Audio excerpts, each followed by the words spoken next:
Anatomy in Medicine. I, Dr. Mary Anthony Prabha, along with my dear colleague, Dr. Jinnavalli Koshe, will be your host for the proceedings.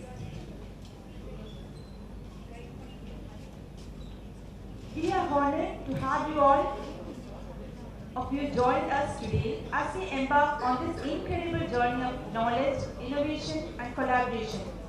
Now, without further ado, let us begin this national conference where minds will meet, ideas will collide and solutions will be born. And today, we are starting this conference with Professor Vatsala Vegetation Variation by our celebrity anatomist, Dr. Anatomists-Tamilnadu. And I request Dr. Prabhu, Associate Professor, Department of Anatomy, to introduce the orator.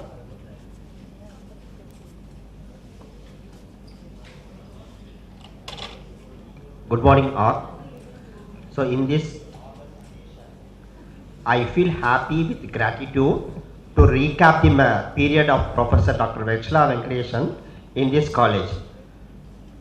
Vatsala Venkateshan ma'am is alumni of Chipmer and joined this college in the year 2005. She is scintillating professor who mold and shape our department and woman of motivation and missionaries. We are first to conduct conference in this college and first publication and pattern, and ma'am support academic and research guidance for all the students. Usually anatomy department will be at the highlight in the initial period of start, but our department pattern grant public citation. Main reason encouragement of our ma'am.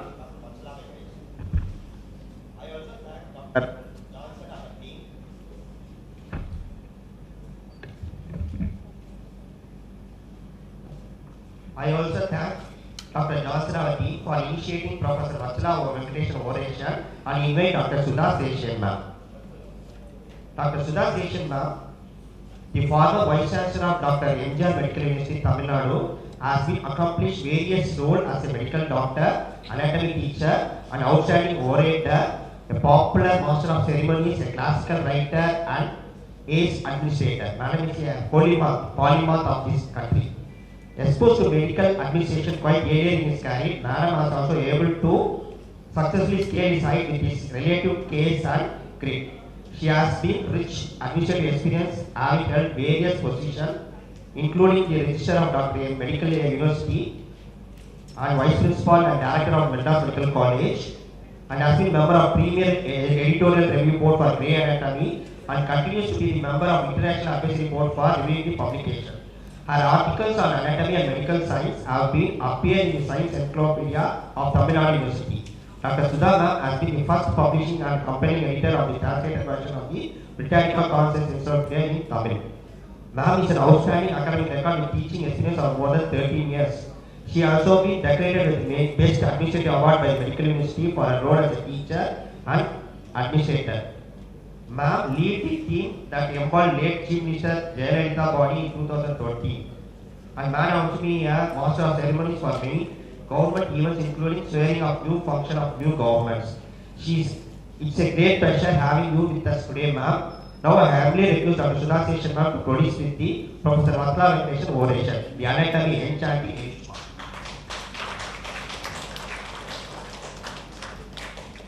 Morning, all dignitaries and delegates. My humble pronouns to Dr. Leelabaku, who will be my teacher, and my pronouns to all the senior anatomists here, Dr. Sayanjoti Dureraj, and the rest of them, Dr. Sayanjoti, Dr. Sudha Rao, and so many of them I see. Dr. Sayanjoti was also my anatomy teacher, and I vividly remember the anatomy classes that she did for us way back in 1979 and 1980. I feel a little humbled to be here this morning. There is an emotional attachment that I have to the land on which this institution stands.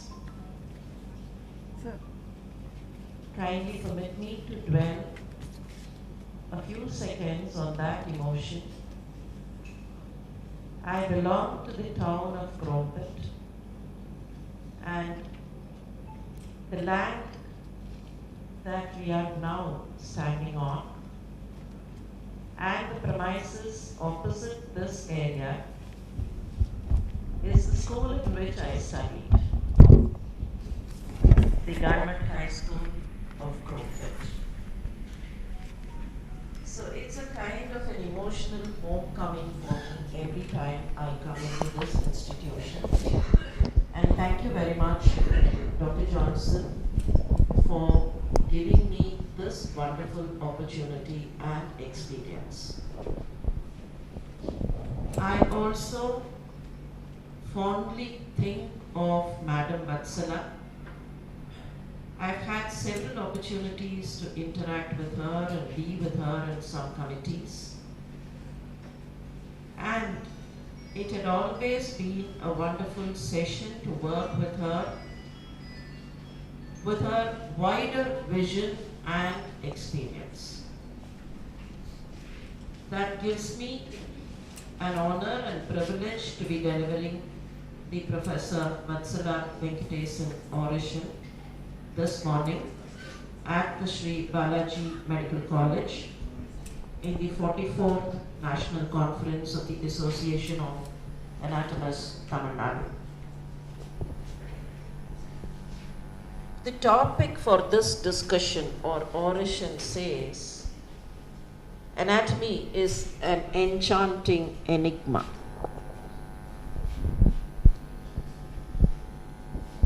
Generally, there is a kind of a belief amongst medical professionals, leave alone non-medical professionals, but people who are associated with medicine or healthcare in some way or the other. Healthcare professionals, people who are associated with hospitals, laboratories, and so on. There is a general belief that there is nothing new in anatomy. And human anatomy has already been defined. All organs are found out already. The liver has been found out, the spleen has been found out, the brain has been found out, the nervous system has been defined, the intestines have been found out. There is no new organ coming up, right? Unless it's a kind of a variant or something abnormal. No normal new organ is going to be found out. And what is there in anatomy? It's already there. It's already there, and what's new? Probably many of the healthcare professionals early in their career will think anatomy is so vast, so volatile, so demanding, and lots of new names, and all that sounds Greek and Latin. True, everything sounds Greek and Latin because most of the anatomical terms are derived from the languages of Greek and Latin.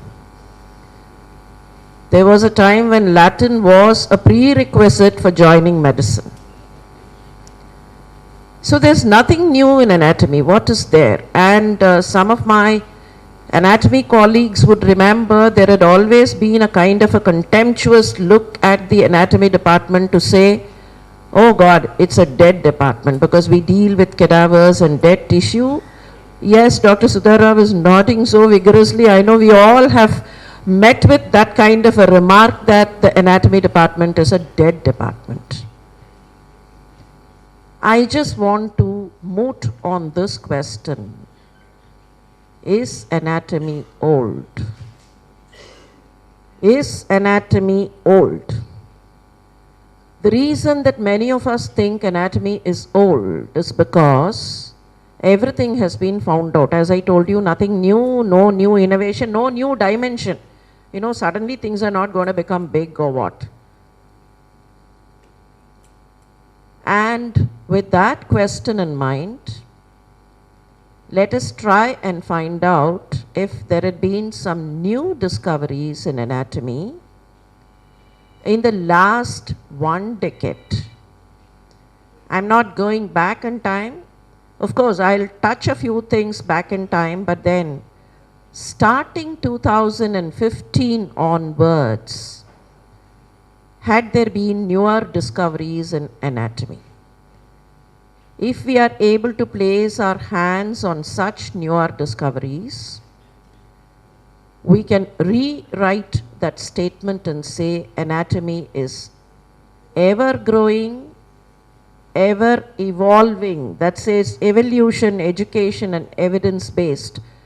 It's ever evolving, and there is a necessity for anatomists to look at anatomy from different perspectives. We need to change our angle and perspective. One of the recent clearly documented discovery is that the central nervous system has a very clear lymphatic outlay. For time immemorial, we have been teaching lymphatics are absent in the central nervous system. To extend it further, we've always been saying CNS is one of the immune privilege areas. Physicians would identify this term immune privilege. And what is immune privilege? There are some sites in the human body which enjoy a privilege from being taken into the fold of immunity. In other words, these are sites which are able to tolerate introduction of antigens. When you introduce antigens, we all know there is a reaction which could lead to the production of antibodies and subsequent inflammatory reactions or immunological reactions. But these are sites in the human body which tolerate the introduction of antigens, and they do not elicit an inflammatory response or immunological response.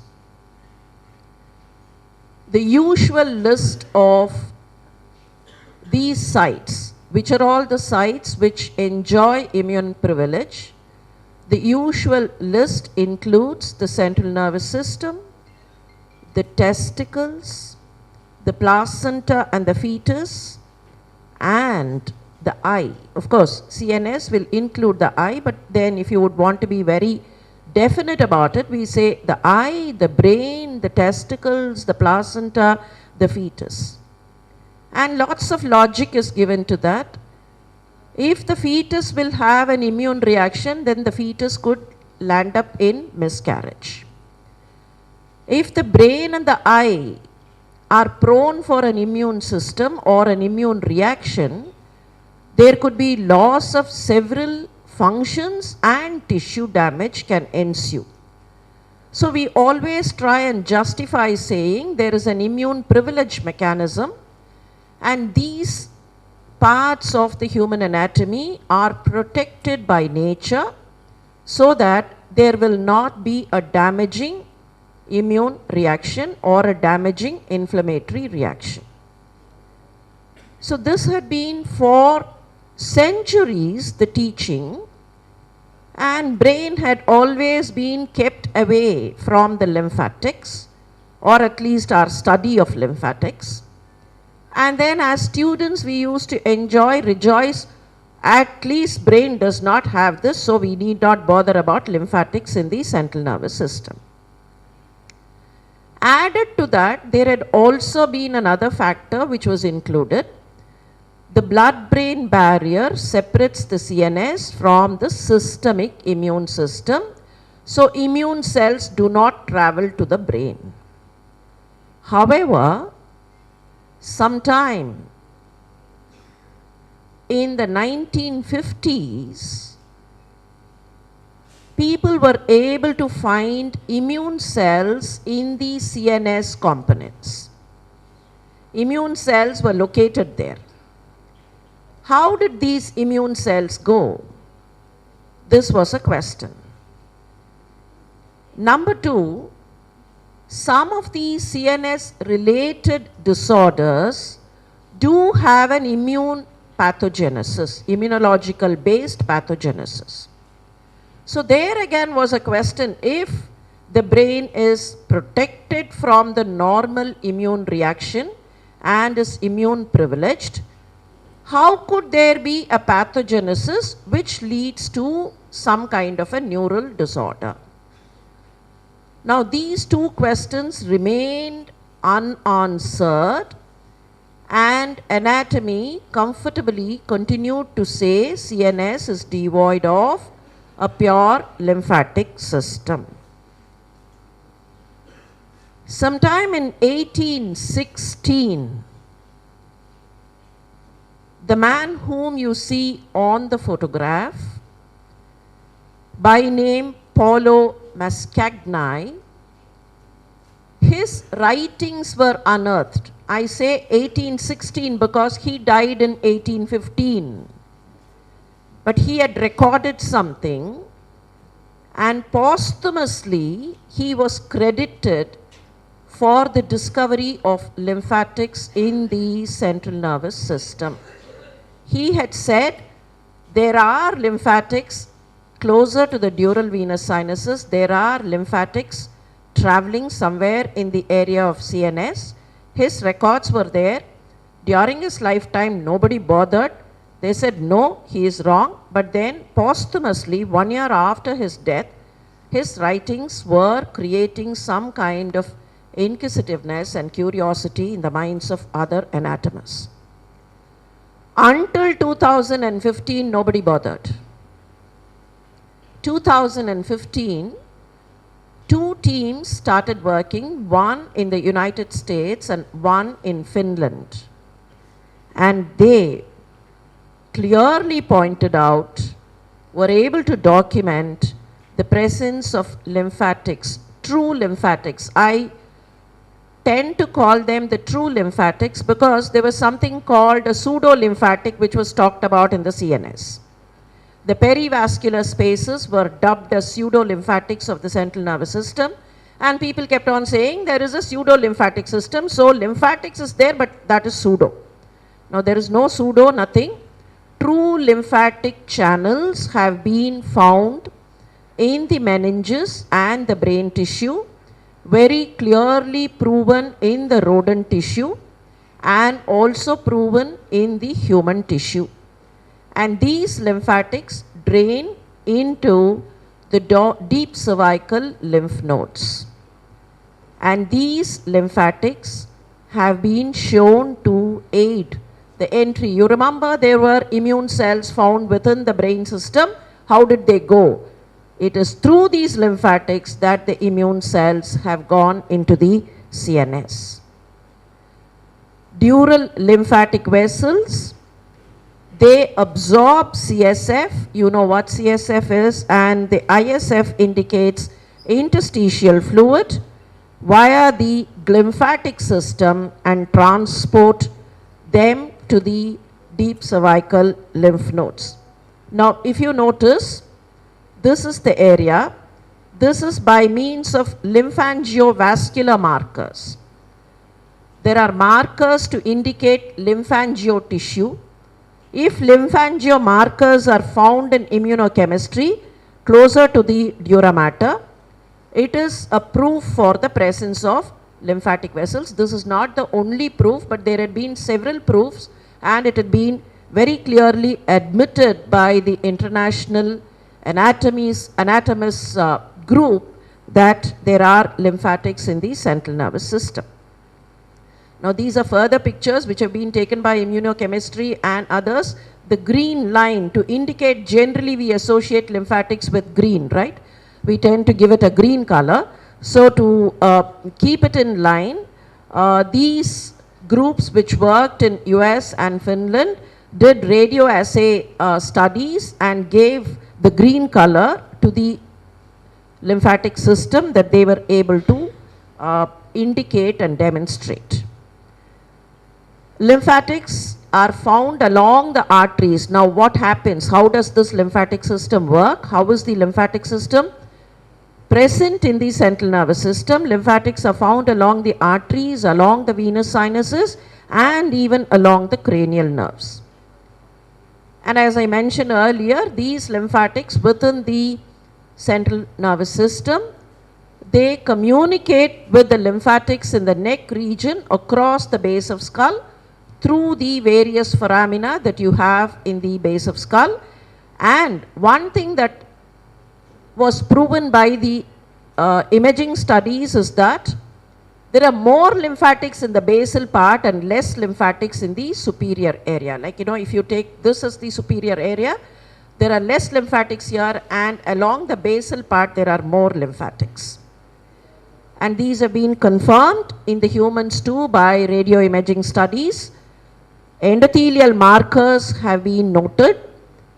Most important, in the case of mice where the study started, if the deep cervical lymph nodes were taken away, just imagine experimentally, the deep cervical lymph nodes which are draining the lymphatics from the central nervous system, if those nodes are removed, what happens to the mice?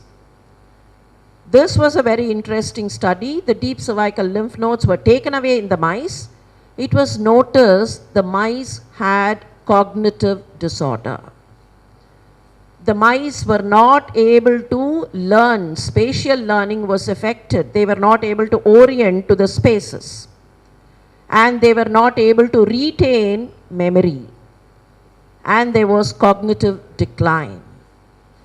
The reason, all the anti-metabolites or all the metabolic waste which had collected in the CNS is removed through the lymphatic system. That is what lymphatic system does elsewhere also, all the metabolic waste being removed. So there is a very clear indication that removal of metabolic waste from the CNS depends on these lymphatics.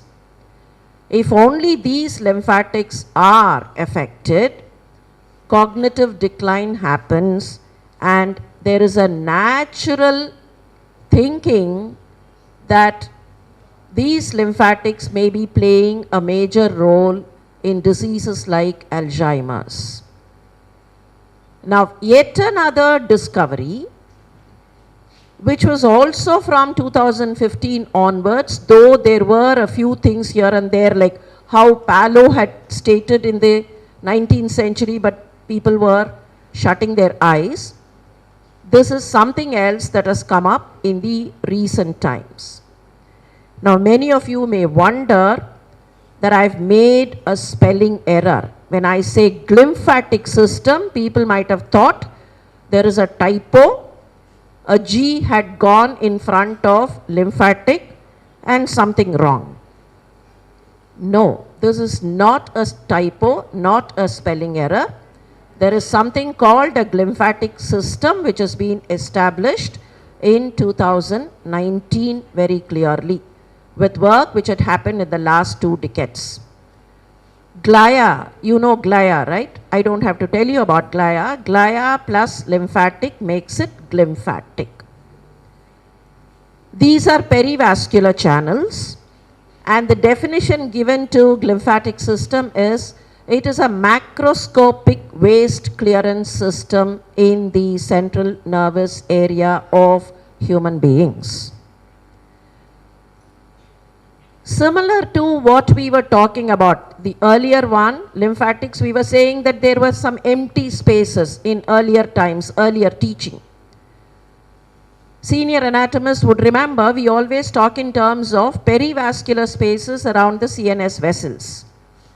These perivascular spaces were recognized much earlier, maybe around 100 years ago. The perivascular spaces were recognized. But it was not thought that these perivascular spaces were part of a clear-cut closed loop system. When I say closed loop system, there is a circulation established. If it is just an open channel, it may be present, it may not be present. If it is present, it does some work, but then it is non-specific. People thought that these perivascular channels were sweeping the metabolic waste away from CNS to neck lymphatics. They just said the vessels are there, some empty spaces are there. These empty spaces may be draining. Like, you have a road and then an empty area. The drainage of the road may be going through that empty area. The empty area was not given any clear importance. And these were called the pseudo-lymphatic channels. There is some area there, water here could flow through that area, and call it a pseudo-lymphatic because it is clearing. Lymphatic system clears waste. This empty area is also clearing waste, so call it pseudo-lymphatic. But then, the work in the last decade proved that this is a very clear closed loop system. It clears the metabolic waste, so it's called something similar to lymphatic, but then it depends on the glia limitans. I'm not going to explain to you what glia limitans is. People would remember what glia limitans is. Glia limitans and the aquaporine channels in the glia limitans will establish the lymphatic channel. It is a closed loop channel. You here have a picture of that. You could see the astrocyte sending in its extensions which form the glia limitans. So what happens is the pile sheath and the glial sheath slowly disappear at this point in the pile arteriole level, but then there are fenestrations. At the end point there are fenestrations. So these fenestrations and the aquaporine channels which are here will be responsible for the entire lymphatic system. That is why it's called the lymphatic system. We'll move to the next picture. You find here, this is the arteriolar area, the venous area. So what happens is, whatever that needs to come in, the CSF area, CSF nutrients, CSF components will get filtered here and they percolate and they are removed through the venous channel. Deliberately, I am not giving you all the intricate details because this is not a class, and if intricate details are required, people could look up. But then the basic way it functions is, there is a percolation here and removed through the venous system. This is the young individual. In the older individual, you find that there is something wrong in the mechanism here. There is an accumulation of the metabolic waste, primarily because the aquaporine channels. In the previous picture, we saw the aquaporine channels. Aquaporine channels are, openings in the astroglial glia limitans. If those channels are closed, then all the metabolic waste cannot get removed. And this is what happens in Alzheimer's. You find that there is a complete accumulation of beta lipoidal chemicals leading to a disease state. So removal of the metabolic waste from the CNS depends on this lymphatic system. And if you take the true lymphatics and the lymphatic system together, both of them perform the removal of metabolic waste, but the primary route for removal is the lymphatic system. And curiously enough, the lymphatic system is active during sleep. Not during wakefulness, but then active during sleep. So the primary requisite in almost all living beings of the world, the lion wants to sleep, the dog wants to sleep, the cat wants to sleep, everything wants to sleep. Human beings want to sleep. And students definitely want to sleep even in the class time. So please do not tell your teachers and facilitators from now on that my lymphatic system is very active now during the class time. It can be kept active at non-class hours, but then remember the glymphatic system is more active during sleep, and the glymphatic system, apart from removing the waste, is also a facilitator for a complete distribution of several chemicals, including glucose, lipids, amino acids, and so on.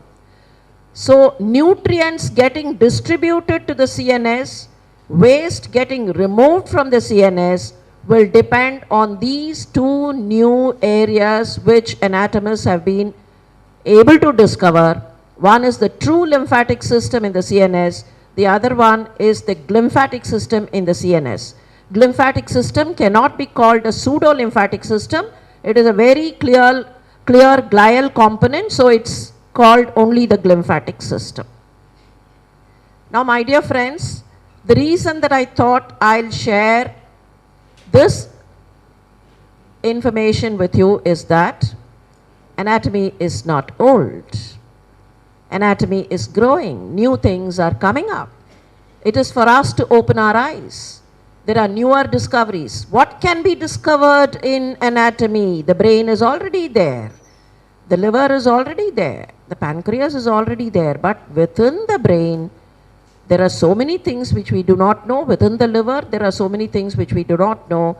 And please remember, with micrological, histological studies which are picking up, those days, 3 centuries ago, people discovered huge stuff, organs, bigger things, macroscopic. Now all studies are microscopic, and there are more and more newer entities coming up. Are there any other intruding entities? I will not be detailed in the description of these entities. I'll just touch upon one newer entity which has crept in, and your anatomy vocabulary will have to expand, is what is called interstitium. We've been talking about interstitial spaces and all that, but interstitium is a very clearly defined histological entity. Submucosal area in luminal structures. We've always been talking about some fluid filled area. The fluid filling can be there, cannot be there. It is a variation. Submucosal artifacts.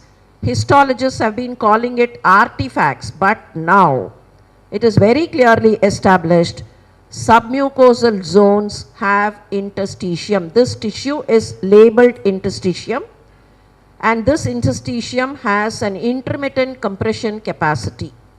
It either rhythmically compresses or has a compression capacity depending on the surrounding ambience. It can be either compressed or it can expand. Now, because of this compression capacity or expansion capacity, if it is a luminal structure, this interstitium in the submucosal area will act as a shock absorber.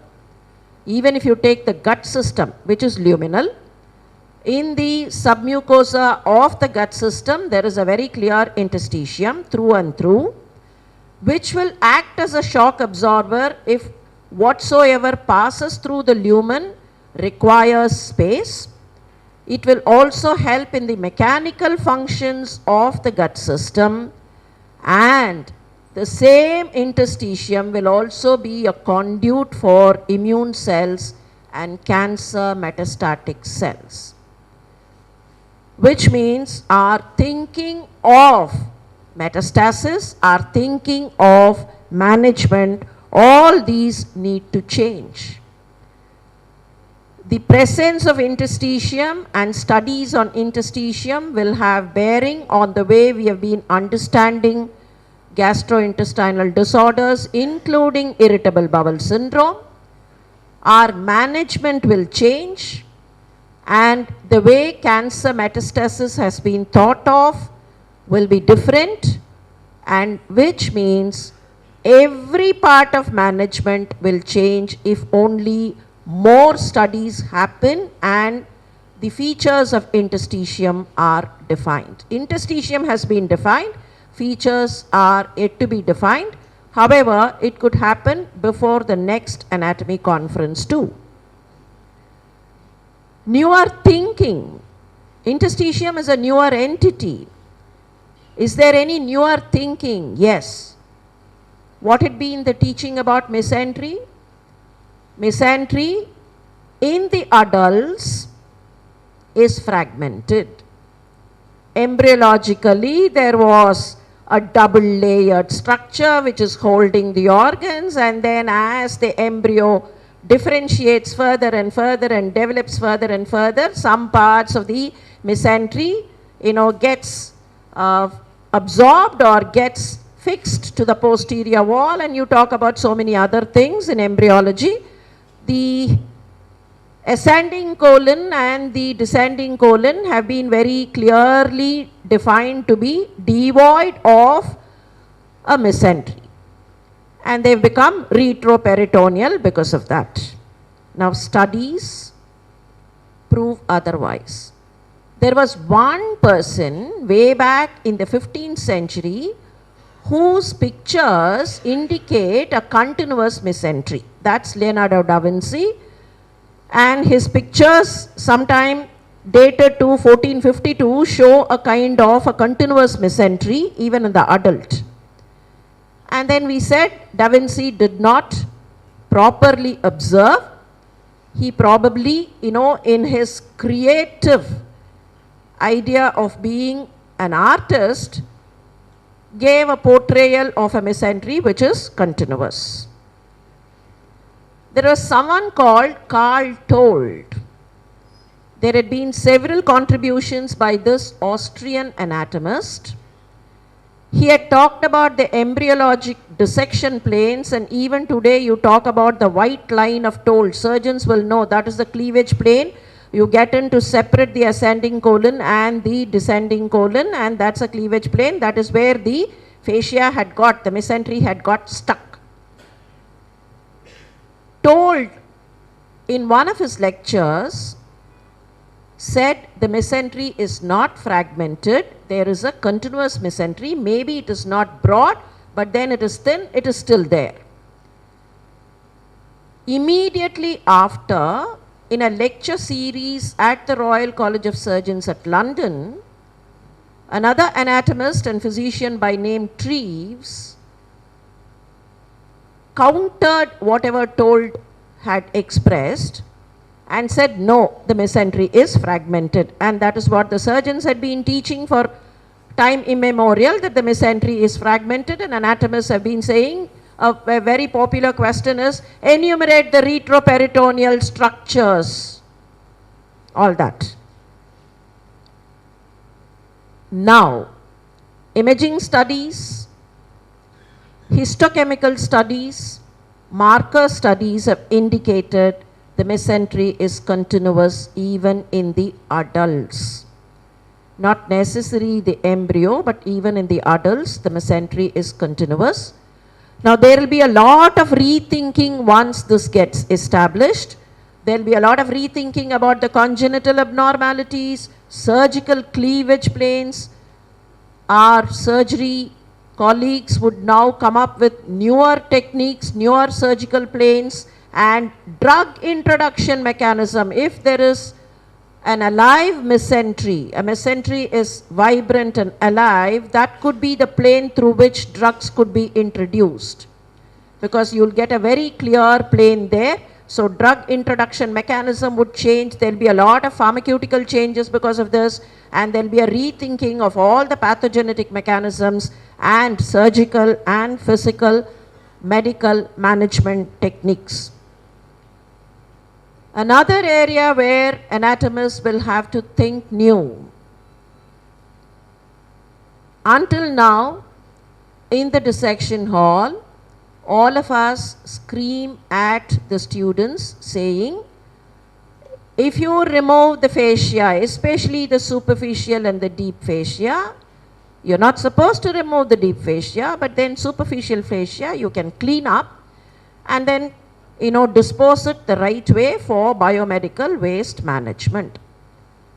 And very often someone who goes round the dissection hall after the dissection class is over would find all shreds of superficial fascia here, there, everywhere. The kind of importance that we've been giving to superficial fascia is almost zero. That's superficial fascia, yeah. Learn about deep fascia because the deep fascia is named and in certain areas it has important function. But then please turn round to the cosmetic surgeons and ask them, most of the cosmetic surgeries, most of the upliftment surgeries depend on the superficial fascia and the volume of the superficial fascia which is present.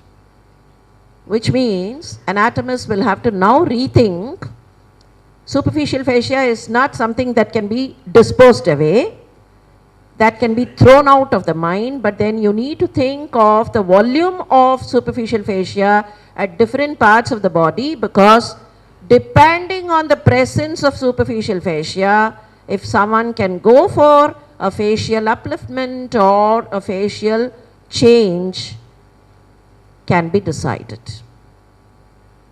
Your cosmetic appearance would depend on the amount of superficial fascia which is going to be present in specific areas. If I would want a chin uplift surgery because I am becoming old and my chin is drooping and my tissues are drooping here, it would only be on the fascia. Believe me, it's not going to touch the muscle, it's not going to touch the bone, but then it's going to touch only the fascia, and the fascia will have to be remodeled. So how many layers of superficial fascia are there? That will be the next question. Superficial fascia, not just one plump of superficial fascia, but then how many layers, into which layer can you go, which layer can you tighten, which layer can you loosen? All that will become new anatomy. Emphasis will be on to the facial elements. Not only this is just an example, but then everywhere in the body, fasciae will matter. Fasciae until now had not mattered much except for certain specific regions like fascia lata and so on. The others, no question on fascia. It's a very tough question paper, right? If you have a question on fascia, you call it a tough question paper. Believe me, this toughness is going to become a normalcy from now on. At least for your future careers, you would have to think more about the fasciae. Again, redefining some of these fasciae will mean drug administration mechanisms, tissue integrity areas, metastatic pathways. All these areas will get rethought. If fascia has a change, metastatic pathways will be defined better, tissue integrity will depend on facial integrity, and many more things will be rethought according to how these fasciae are present. So, net result, we will have to think anatomy in a different way. And friends, let me remind you, whatever I have enlisted today are anatomical discoveries which have come into existence after 2015. After 2015, which means there are many more things to come. So if you think anatomy, please don't think anatomy is old. Anatomy is ever new and ever expanding. On one side, we are trying to teach whatever we know already with newer techniques. That is different. That is newer technique. Yesterdays, I was using a blackboard and a chalk. These days, I use a PowerPoint. And slowly, students and learners do not want a PowerPoint these days because it's becoming powerless. However, those are all techniques. Those are all technologies. Instead of a live cadaver, like live cadaver in the sense not that which is alive, but then a vibrant cadaver, a true cadaver, we are using all kinds of simulations. Those are all techniques. Leave alone all that. Please remember, anatomy per se needs a relook. So whenever you think anatomy, please think new. Please remember, anatomy is no longer condemned to be old. Anatomy was never old. That is a different thing. Many of us were condemning it to be old. Anatomy is no longer condemned to be old. Anatomy is also new, ever new, will continue to be new, and thank you very much. Acids and so on. So nutrients getting distributed to the CNS, waste getting removed from the CNS will depend on these two new areas which anatomists have been able to discover. One is the true lymphatic system in the CNS, the other one is the glymphatic system in the CNS. Glymphatic system cannot be called a pseudo-lymphatic system. It is a very clear glial component, so it's called only the glymphatic system. Now, my dear friends, the reason that I thought I'll share this information with you is that anatomy is not old. Anatomy is growing. New things are coming up. It is for us to open our eyes. There are newer discoveries. What can be discovered in anatomy? The brain is already there. The liver is already there. The pancreas is already there. But within the brain, there are so many things which we do not know. Within the liver, there are so many things which we do not know. And please remember, with micrological, histological studies which are picking up, those days, 3 centuries ago, people discovered huge stuff, organs, bigger things, macroscopic. Now all studies are microscopic, and there are more and more newer entities coming up.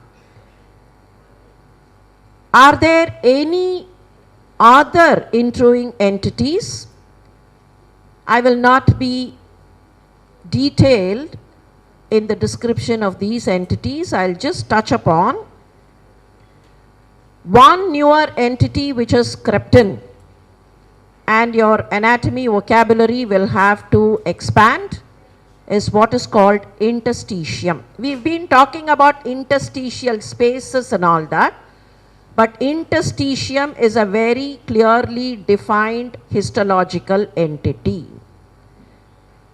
Submucosal area in luminal structures. We've always been talking about some fluid filled area. The fluid filling can be there, cannot be there. It is a variation. Submucosal artifacts. Histologists have been calling it artifacts, but now it is very clearly established submucosal zones have interstitium. This tissue is labeled interstitium, and this interstitium has an intermittent compression capacity. It either rhythmically compresses or has a compression capacity depending on the surrounding ambience. It can be either compressed or it can expand. Now, because of this compression capacity or expansion capacity, if it is a luminal structure, this interstitium in the submucosal area will act as a shock absorber. Even if you take the gut system, which is luminal, in the submucosa of the gut system, there is a very clear interstitium through and through, which will act as a shock absorber if whatsoever passes through the lumen requires space. It will also help in the mechanical functions of the gut system, and the same interstitium will also be a conduit for immune cells and cancer metastatic cells, which means our thinking of metastasis, our thinking of management, all these need to change.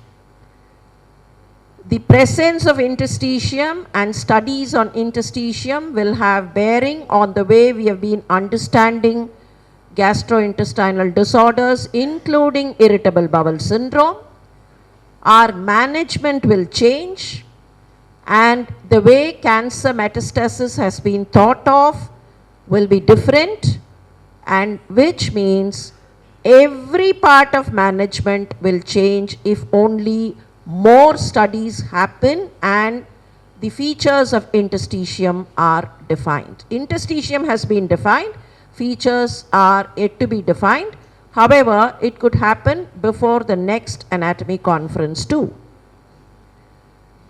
Newer thinking. Interstitium is a newer entity. Is there any newer thinking? Yes. What had been the teaching about mesentery? Mesentery in the adults is fragmented. Embryologically, there was a double layered structure which is holding the organs, and then as the embryo differentiates further and further and develops further and further, some parts of the mesentery, gets absorbed or gets fixed to the posterior wall, and you talk about so many other things in embryology.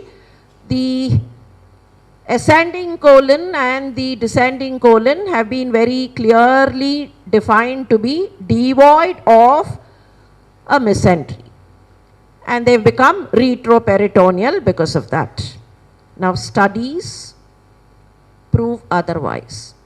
There was one person way back in the 15th century whose pictures indicate a continuous mesentery. That's Leonardo da Vinci, and his pictures sometime dated to 1452 show a kind of a continuous mesentery even in the adult. And then we said Da Vinci did not properly observe. He probably, in his creative idea of being an artist, gave a portrayal of a mesentery which is continuous. There was someone called Karl Told. There had been several contributions by this Austrian anatomist. He had talked about the embryologic dissection planes, and even today you talk about the white line of Told. Surgeons will know that is the cleavage plane.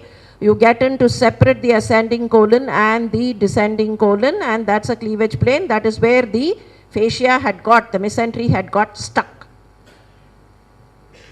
Told in one of his lectures said the mesentery is not fragmented, there is a continuous mesentery. Maybe it is not broad, but then it is thin, it is still there.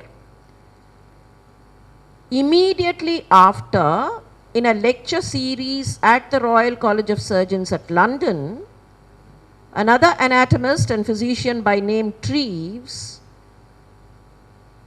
countered whatever Told had expressed and said no, the mesentery is fragmented, and that is what the surgeons had been teaching for time immemorial, that the mesentery is fragmented, and anatomists have been saying a very popular question is enumerate the retroperitoneal structures, all that. Now, imaging studies, histochemical studies, marker studies have indicated the mesentery is continuous even in the adults. Not necessarily the embryo, but even in the adults, the mesentery is continuous. Now, there will be a lot of rethinking once this gets established. There will be a lot of rethinking about the congenital abnormalities, surgical cleavage planes. Our surgery colleagues would now come up with newer techniques, newer surgical planes, and drug introduction mechanism. If there is an alive mesentery, a mesentery is vibrant and alive, that could be the plane through which drugs could be introduced, because you'll get a very clear plane there. So drug introduction mechanism would change. There'll be a lot of pharmaceutical changes because of this, and there'll be a rethinking of all the pathogenetic mechanisms and surgical and physical medical management techniques. Another area where anatomists will have to think new. Until now, in the dissection hall, all of us scream at the students saying, if you remove the fascia, especially the superficial and the deep fascia, You're not supposed to remove the deep fascia, but then superficial fascia you can clean up and then, dispose it the right way for biomedical waste management. And very often, someone who goes round the dissection hall after the dissection class is over would find all shreds of superficial fascia here, there, everywhere. The kind of importance that we've been giving to superficial fascia is almost zero.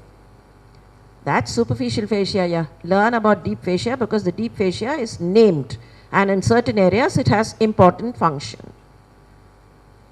But then please turn round to the cosmetic surgeons and ask them, most of the cosmetic surgeries, most of the upliftment surgeries depend on the superficial fascia and the volume of the superficial fascia which is present. Which means anatomists will have to now rethink superficial fascia is not something that can be disposed away, that can be thrown out of the mind, but then you need to think of the volume of superficial fascia at different parts of the body, because depending on the presence of superficial fascia, if someone can go for a facial upliftment or a facial change can be decided. Your cosmetic appearance would depend on the amount of superficial fascia which is going to be present in specific areas. If I would want a chin uplift surgery because I am becoming old and my chin is drooping and my tissues are drooping here, it would only be on the fascia. Believe me, it's not going to touch the muscle, it's not going to touch the bone, but then it's going to touch only the fascia, and the fascia will have to be remodeled. So how many layers of superficial fascia are there? That will be the next question. Superficial fascia, not just one plump of superficial fascia, but then how many layers, into which layer can you go, which layer can you tighten, which layer can you loosen? All that will become new anatomy. Emphasis will be on to the facial elements. Not only this is just an example, but then everywhere in the body, fasciae will matter. Fasciae until now had not mattered much except for certain specific regions like fascia lata and so on. The others, no question on fascia. It's a very tough question paper, right? If you have a question on fascia, you call it a tough question paper. Believe me, this toughness is going to become a normalcy from now on. At least for your future careers, you would have to think more about the fasciae. Again, redefining some of these fasciae will mean drug administration mechanisms, tissue integrity areas, metastatic pathways. All these areas will get rethought. If fascia has a change, metastatic pathways will be defined better, tissue integrity will depend on facial integrity, and many more things will be rethought according to how these fasciae are present. So, net result, we will have to think anatomy in a different way. And friends, let me remind you, whatever I have enlisted today are anatomical discoveries which have come into existence after 2015.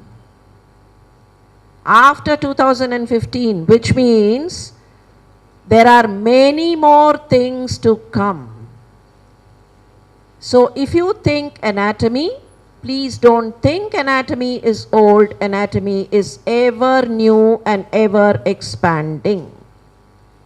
On one side, we are trying to teach whatever we know already with newer techniques. That is different. That is newer technique.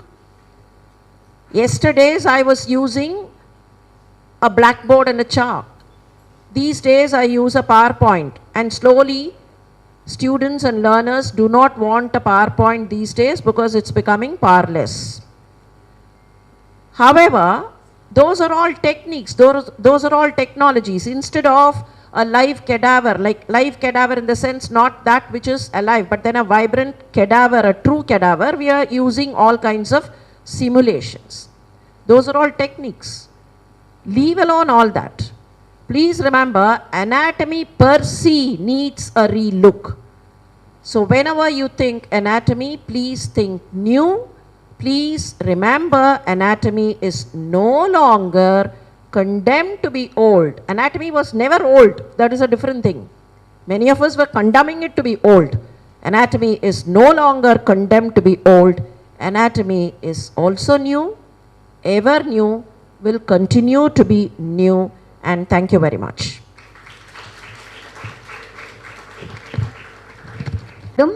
For your heartwarming and outstanding oration.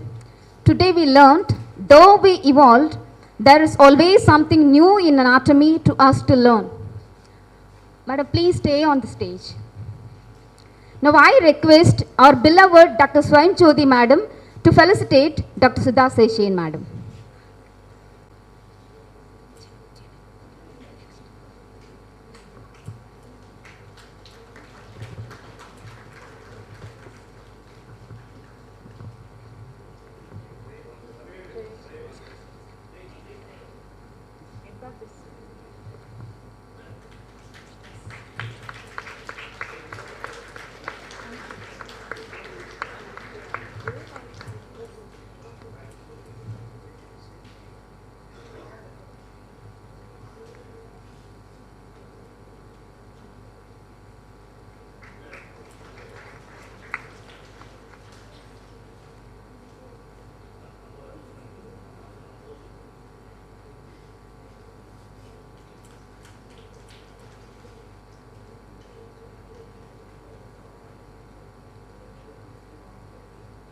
Thank you so much, madam.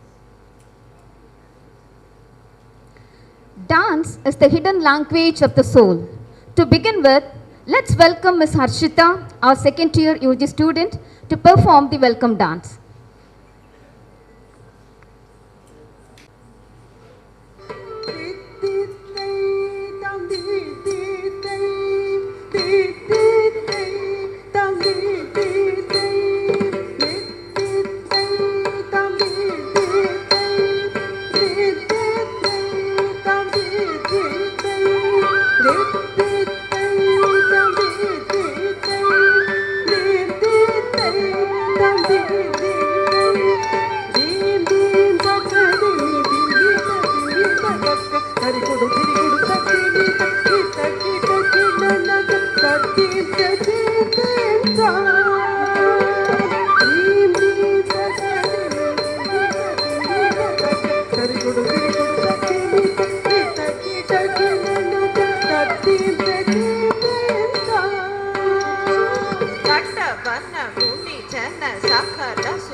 Naad yoga priya jaganam, idaka jaganam, idaka tugu daga sat.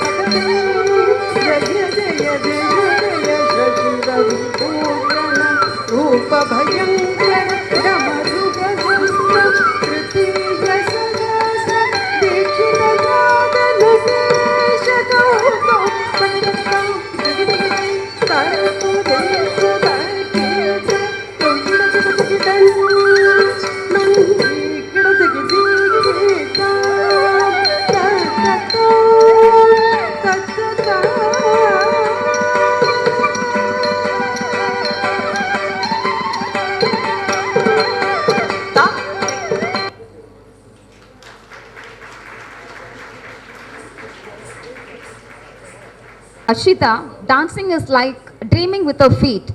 Thank you, Harshita. That was indeed a splendid performance.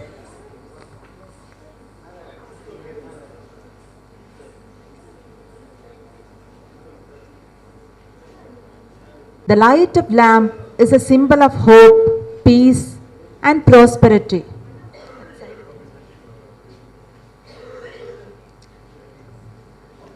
To inaugurate this remarkable event, I now invite our chief guest and all dignitaries to light the Kuthuvilak to invocate waves of knowledge.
Respected Dean, Dr. W.M.S. Johnson, the Organizing Secretary of EEE 2023, to welcome the gathering.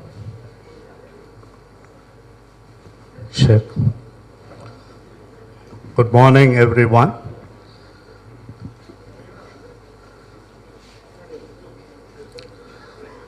Respected advisor, esteemed chief guests,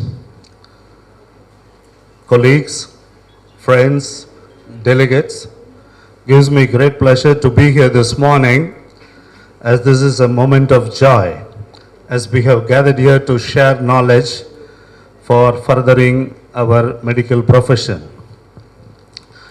After the pandemic, slowly we are recovering, and last year conference in Pondicherry was the first conference post-pandemic. I am very happy to note that this 44th annual conference has attracted delegates from far and wide, from Delhi, from Maharashtra, and other parts of the country.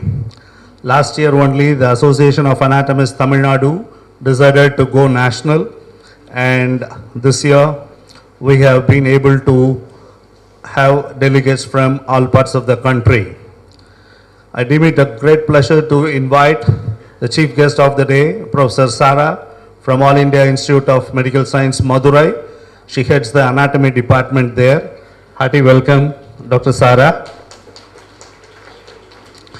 I also welcome our former Vice Chancellor of MGR Medical University, Dr. Sudha Seshian, and all the dignitaries on the stage.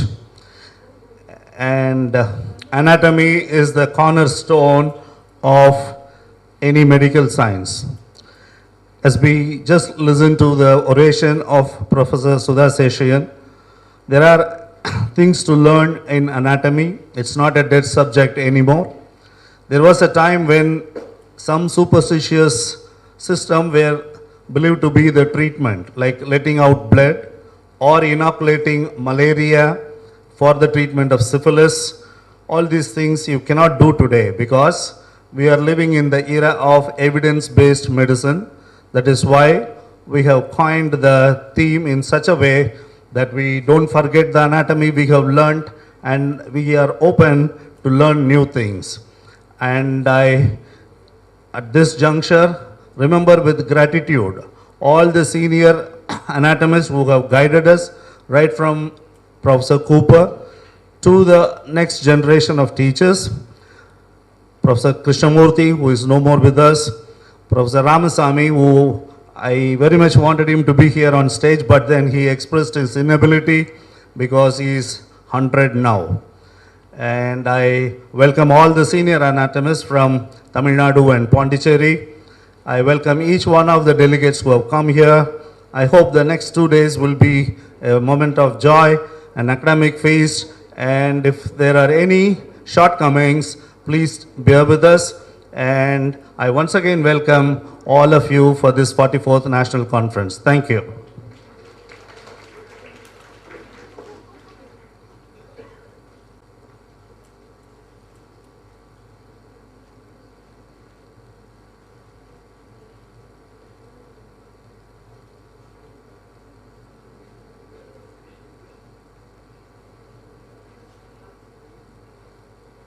We welcome Mr. Venkatesan, the family member of Professor Vatsala, who was a professor here from the beginning. Thank you very much, sir, for being with us in memory of Madam Oration. Thank you.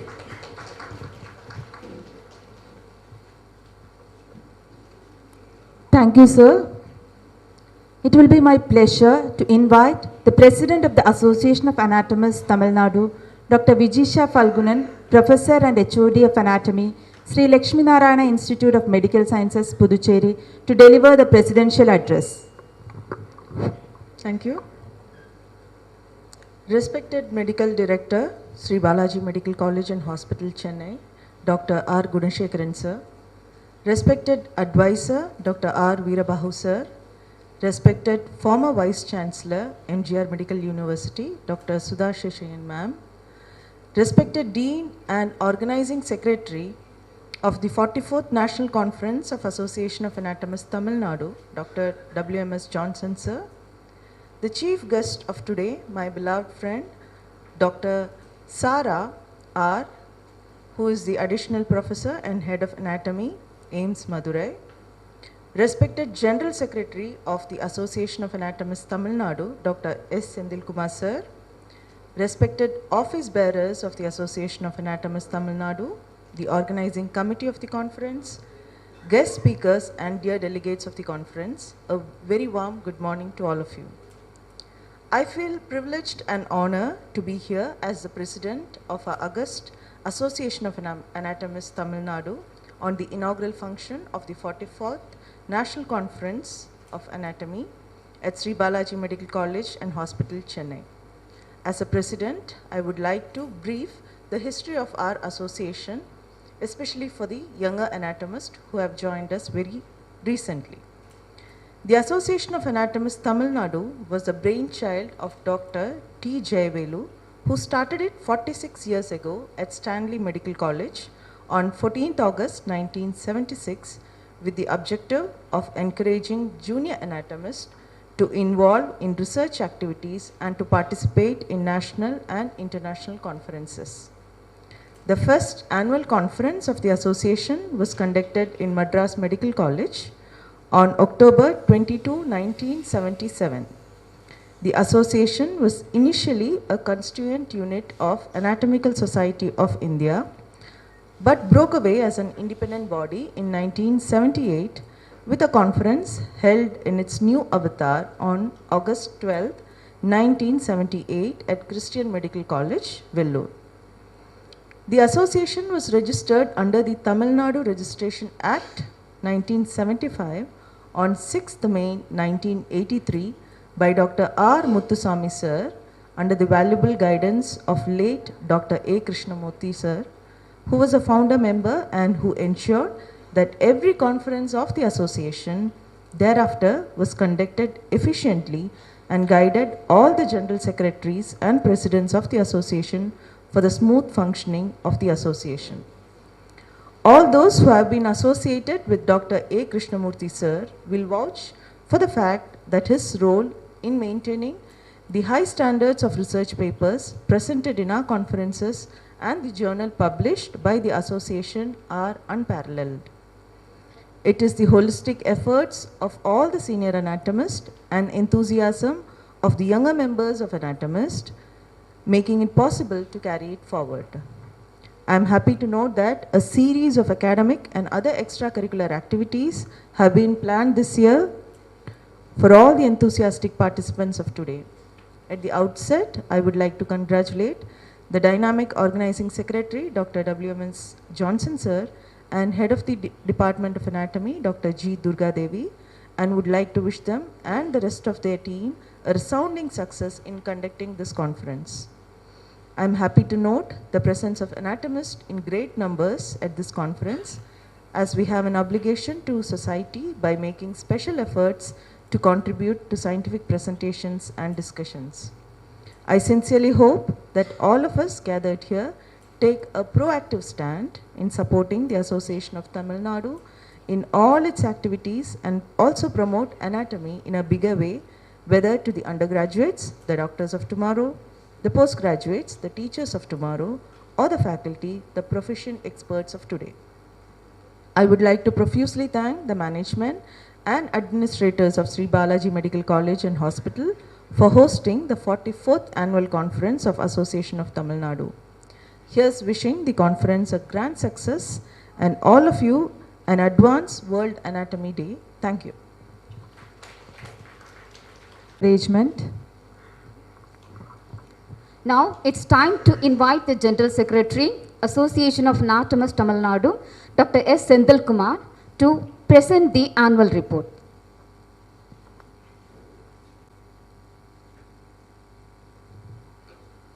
Good morning to one and all present here.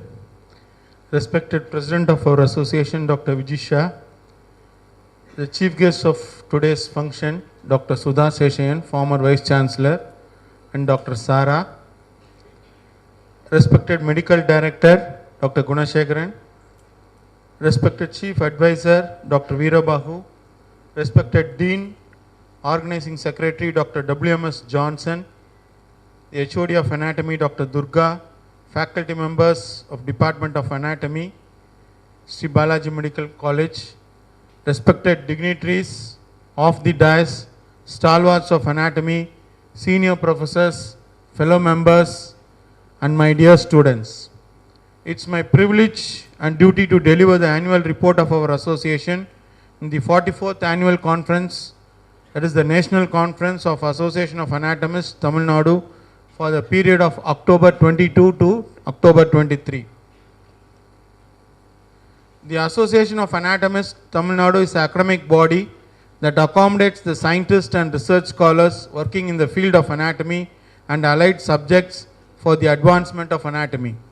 The association had instituted many awards to encourage the anatomist and the younger generation in the research for the best paper presented in the annual conference.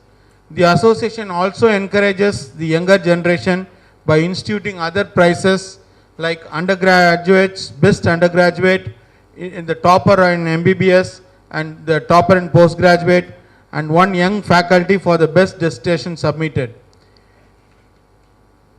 Coming to the achievements of our members, the achievements which I am reading is only from the members which I have got within these 2 months. Dr. Swayam Jyoti, our senior most professor, received Doctor's Day Award under the category of Academic Excellence Award. Dr. Deepthi Shastri, our former president of our association, has been appointed as Dean, Faculty of Medicine, Vinayagam Mission Research Foundation from 10/1/23 to 10/1/26.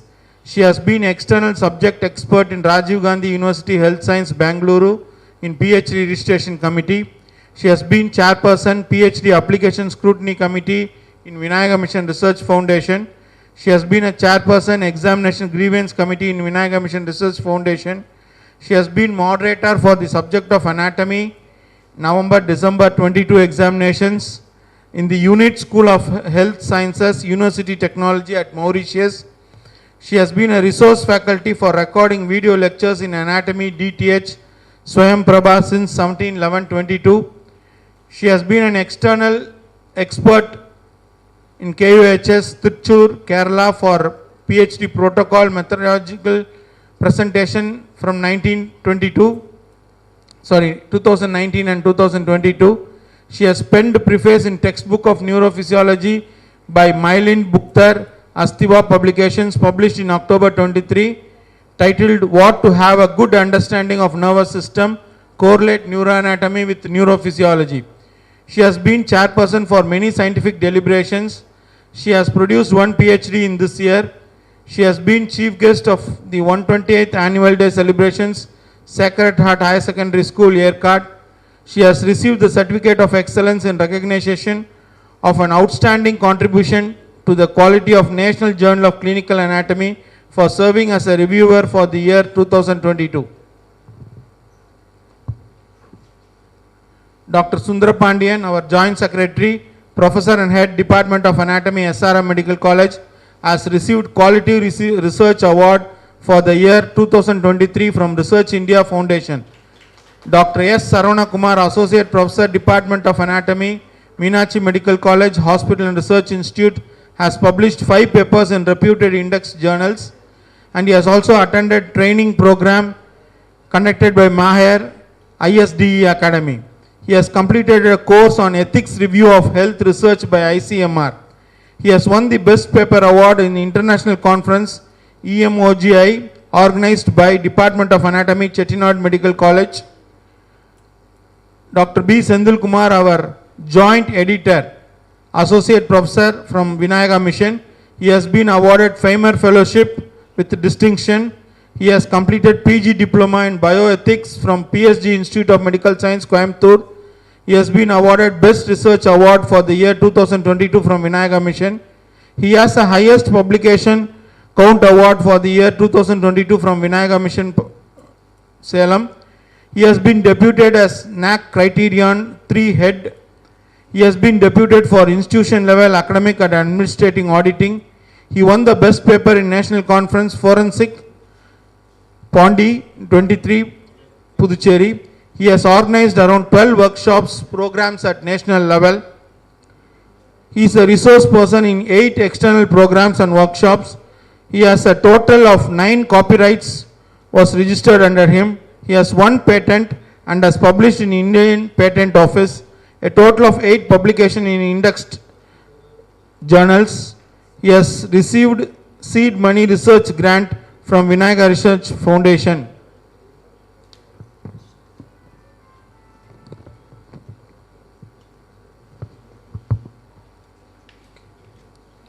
So as the General Secretary of the Association, I thank all the office bearers and request each and everyone to actively involve in the progression of our association so that we can grow along with the association. On behalf of association, I wholeheartedly thank the management for accepting to conduct the 44th annual conference. I congratulate the organizing secretary, Dr. W.M.S. Johnson, and Dr. Durga, HOD of Anatomy, and his team for their excellent arrangement, and hope this conference will be a scientific feast to everyone. With the blessings of Almighty, I wish this conference a grand success. Thank you.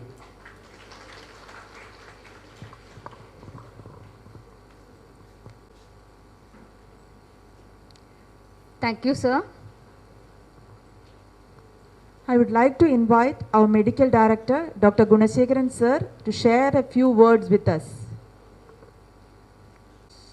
Very good morning to everybody. On the last conference also I was here, and our Dean Johnson,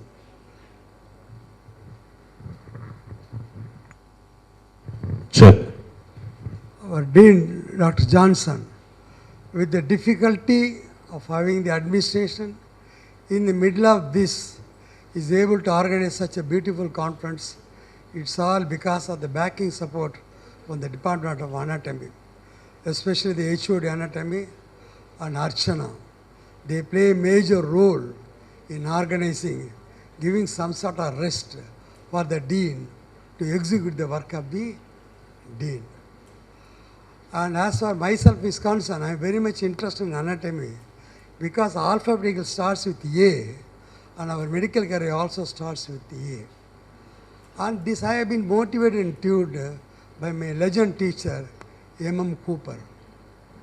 And he just put one drop or one point in the blackboard. At the end of the class, this small point will be a big picture representing an organ. And he has a very good talent of deal the irregular students like me, because I used to go always late to the class. So what he will do, he will put 2 chairs in the first row for the latecomers. So we love to sit there and he will ask you questions and questions only to you. So most of the questions we may not answer. To avoid that torture, I started going regularly to the class. This technique I don't know. At the end of the first year, the second year, he told me, I did because of you. See, one chair was empty above the two, only you are occupying, that also I removed once you come regularly to the class. So when we were studying, the first year there is not anatomy, we go outside the medical college, the professional, other colleges, there is a pre-professional, 1 year. So I did the pre-professional in Laila. After that, we have to come to MMC. So the red port is on the dangerous port. Unless you get through the anatomy completely with the other two subjects, you cannot think of having a stethoscope and the white coat and go to the ward. Such a difficulty. And moreover, the second is happened to 1.5 years. And we used to do a dissection in the examination, which is very difficult. And one more thing I want to talk about the former VC, Sudha Seshan. And she was the only VC liked by both the government. Remember. And she was the only VC given extension. All because of her sincerity and work, she doesn't deviate from the VC work. Very, very difficult. That is why I used to advise other faculties and students also, be sincere, be hard worker, the name and fame will come to you, you need not go behind that. And she was an example for that. And that too, the former CM was very, very close to our Sudha. She used to call her only by name. I can remember the last day before getting admission of our former CM, she was very, very close to her. She was standing behind and she called, I can remember, Sudha, come forward. She started holding her hands. I think I am correct. So this is what happened. This much of proximity, this much of closeness will come only by your work, not by the politics, not by knowing any politicians. So you will have to work, and still she is not tired, still she is working. In fact, she is younger than me. So because of her, I have been also motivated. Let us also work after the God has given a mental energy and physical stability. And apart from everything, the entire function was organized in a decent way and a wonderful way, and because of the Department of Anatomy. This department not only organizing the conference, they are very good in their academic work also, because this is the only department has put more than 12 patents. They invented 12 patents. And as far as myself is concerned, I don't know the names of the assistant professors in the college sector, but I remember Archana, Evangeline, and Durga Devi. This itself shows they are the real working element. I know only two sectors, working element, not at all working elements. I also remember them also. They only come very close to me. And this department will be a driving force to the other department. So to carry out what they do it, you should not have an ego among the departments. You should follow the department which does a good work. This department does all this work, why not we? If this intention comes, naturally, the department will improve, the institution will improve. When the institution will improve, everything will be fine. So, once again, I congratulate the team of the anatomy department for organizing such a nice conference. Thank you very much. Thank you, sir. First, our dear advisor, sir, Dr. Veerabahu, to share his words of wisdom with the gathering.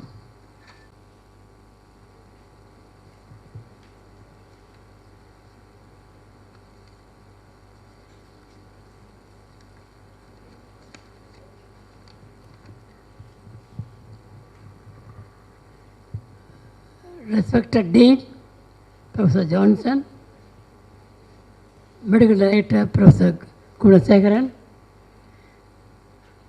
Chief Guest of the Day, Professor Sudha Seshan,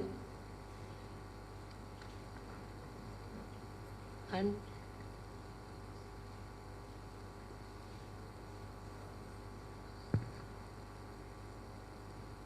Professor Sara, our medical superintendent, my dear colleagues, my dear students, I am very happy to be here for this conference, international conference being done here under the leadership of Professor Johnson. First of all, I want to congratulate Professor Johnson having arranged a fantastic educative value of the conference today for all of us. And the topic was very interesting, very innovative. It will be very useful for all the students here. And my job is a felicitation of people here. I am very proud to have a few words about each of them.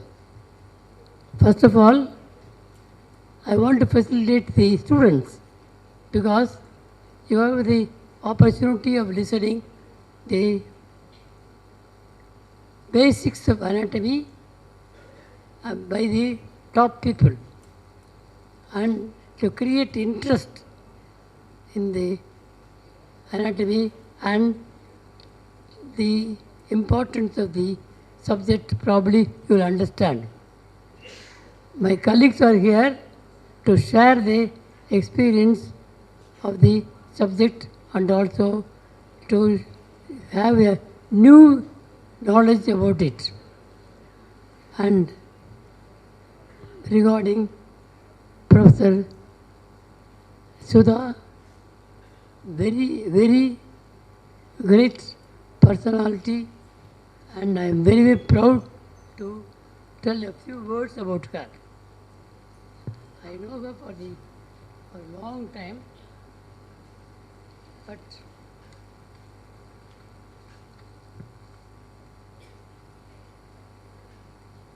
whenever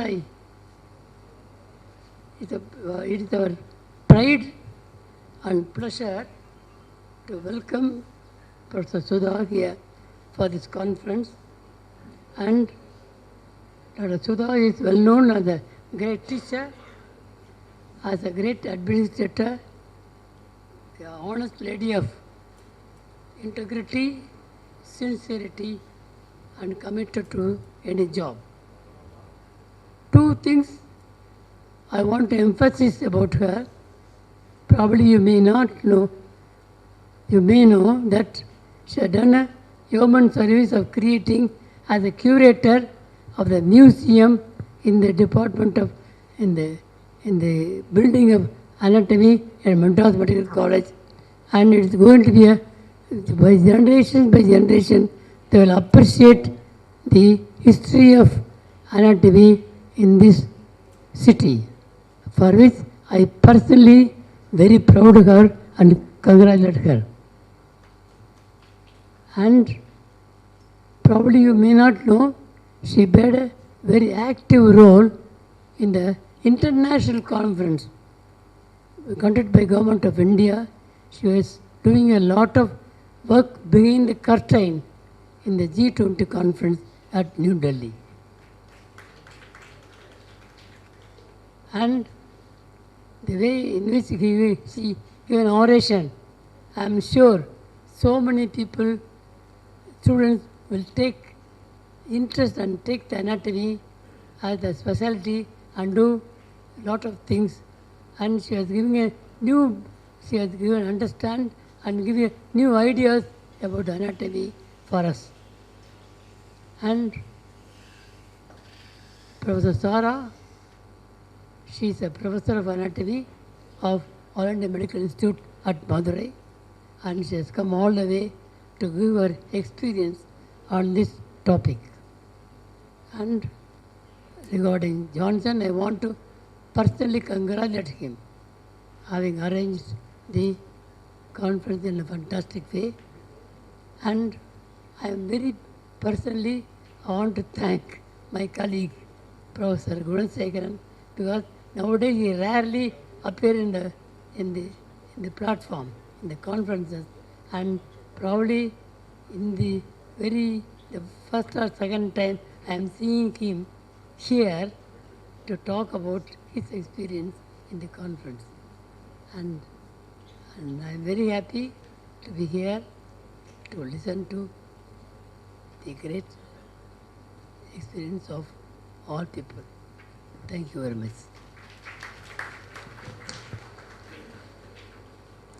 Thank you, sir, for your enlightening words of wisdom. It is indeed a great pleasure to invite the charismatic Dr. Sudha Seshan ma'am, former Vice Chancellor of Tamil Nadu, Dr. MGR Medical University, an ideal of knowledge and experience and an inspiration to all of us, for the release of the souvenir.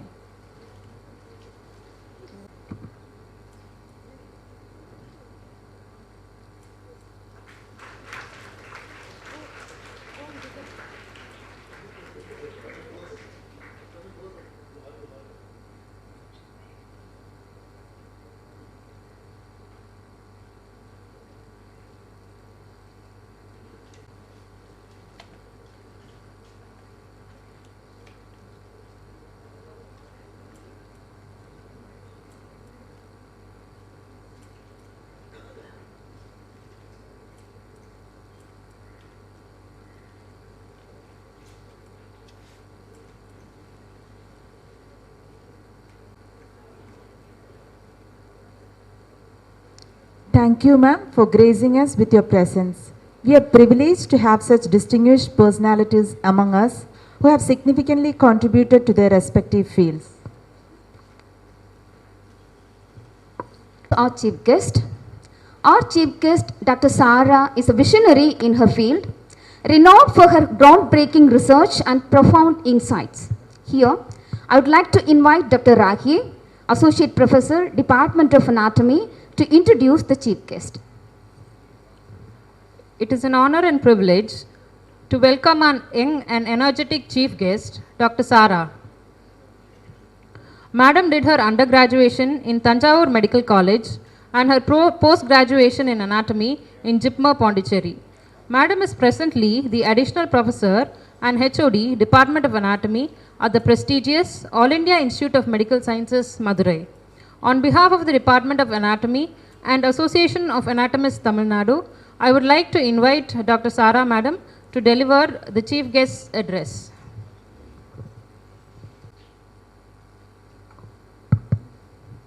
அனைவருக்கும் காலை வணக்கம். Respected Dr. Sudha Seshan ma'am, former Vice Chancellor, most dynamic Dean Dr. Johnson sir, Dr. Veerabagu sir, Dr. Vijisha, Dr. Sendil Kumar, Dr. Gunashekaran sir, and other dignitaries on the dais, respected senior professors, dear esteemed colleagues and friends.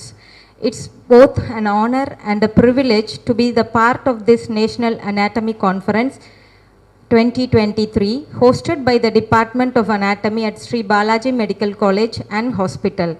I'm humbled to share the stage with such great doyens in the field in my home state after 5 years.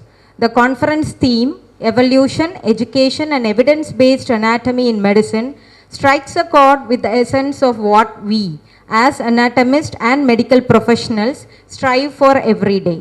Our journey into this intricate world of anatomy not only enables us to comprehend the remarkable structures within the human body, but also offers a gateway to understanding the diversity of life itself. Embracing the wisdom of evolution allows us to appreciate the interconnectedness of all living beings, transcending special boundaries. So in this very interconnectedness that holds the key to unlocking the mysteries of both past and the future of medicine.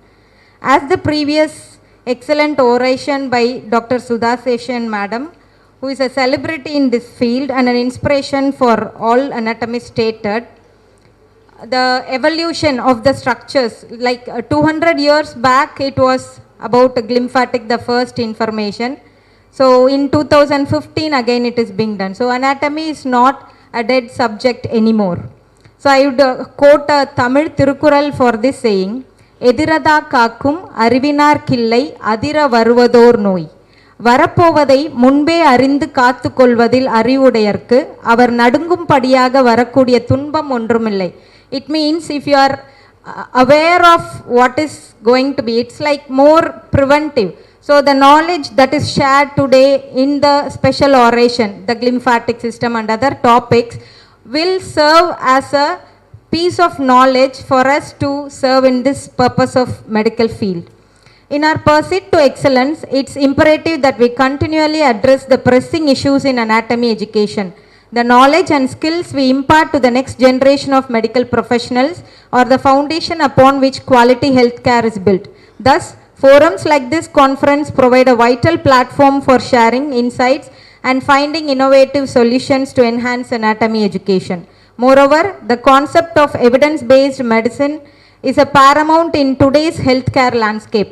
As practitioners and educators, we must ensure that our practices and teachings are grounded in the latest scientific evidence. This conference is also an opportunity to delve into the world of anatomy literature, critically appraise it and adapt our approaches accordingly to provide the best care to our patients and the best education to our students. I am particularly excited about the prospect of interacting with students and faculty from various medical and paramedical colleges. These interactions often lead to the birth of new ideas, collaborations and lifelong friendships. The significance of this networking opportunity cannot be overstated. In the days to come, I look forward to engaging in thoughtful discussions, learning from the brilliant minds gathered over here and collectively shaping the future of anatomy education and research. I am excited to be the part of this transformative event. Thank you for the opportunity. Thank you, Sarah ma'am, for the enlightening speech. Requesting the dignitaries from Sri Balaji Medical College and Hospital to occupy the first row. To honor them, handing over to Dr. Krishnaveni Sharath, Associate Professor of Anatomy, to introduce them to the younger generation.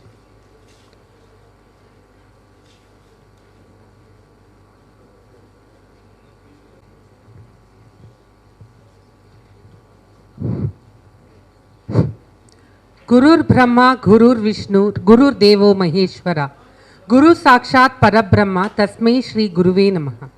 Today we gather here to honor the distinguished members of our academic community. Their dedication to the field of anatomy has left an indelible mark in the field. It is with great pride and profound respect that we recognize and celebrate the exemplary contributions of our senior anatomy faculty. In the realm of medical education, anatomy is the foundation upon which all the other knowledge is built. It is the roadmap to understand the human body, its intricacies and its mysteries. The individuals we are here to honor today have not only charted that course for countless students, but have also ignited a passion of the subject for many of us. Their long and illustrious career, characterized by unwavering commitment to both teaching and research, has not only enriched our understanding of the human body, but has also shaped the future of aspiring medical professionals. The impact of their wisdom and guidance extends far beyond the confines of our institutions, reaching into the clinics, laboratories, and operating rooms where their teachings continue to influence patient care and medical achievements. Today, as we come together to recognize these senior anatomy faculty members, let us express our heartfelt gratitude for their tireless dedication, remarkable expertise, and the invaluable legacy that they have built for the generations to come. Please join me in a warm and well-deserved round of applause for our distinguished honorees. I request our advisor, Veerabahu sir, Sudha Sheshashalan ma'am, Vijisha ma'am, and our guest of honor, Sarah ma'am, to do the honors. First, Dr. Swayamjyoti Dorairaj madam. She is a retired professor of anatomy.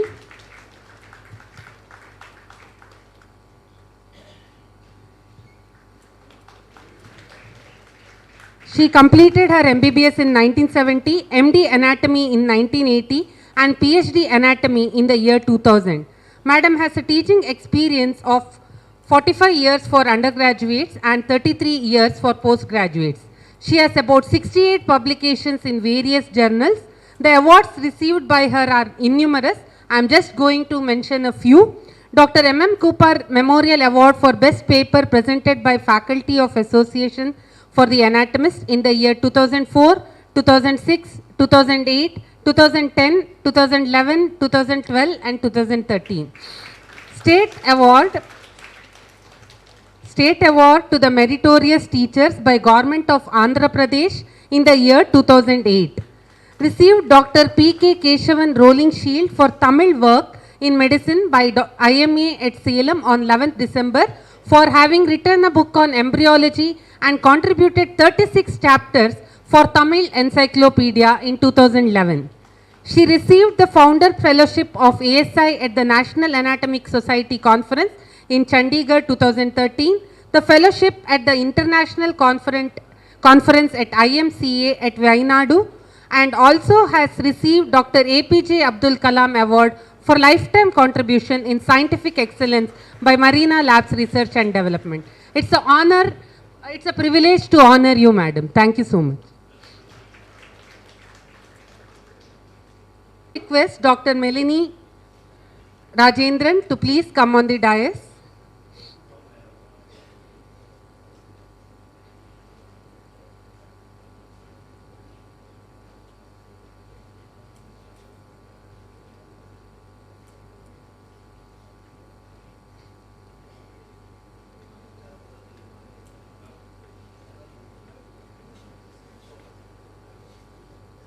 Dr. Melanie Rajendran is presently working as Professor Emeritus at Meenakshi Dental College and Hospital. She is recipient of several awards, the most prestigious award being Dr. Shamsher Singh Oration Award and Dr. Mahandil Hassan Gold Medal from Anatomical Society of India.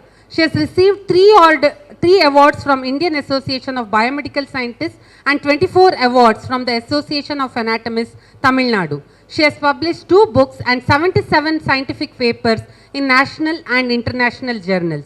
She has also received fellowship titles from Anatomical Society of India. It is a privilege to honor you, madam.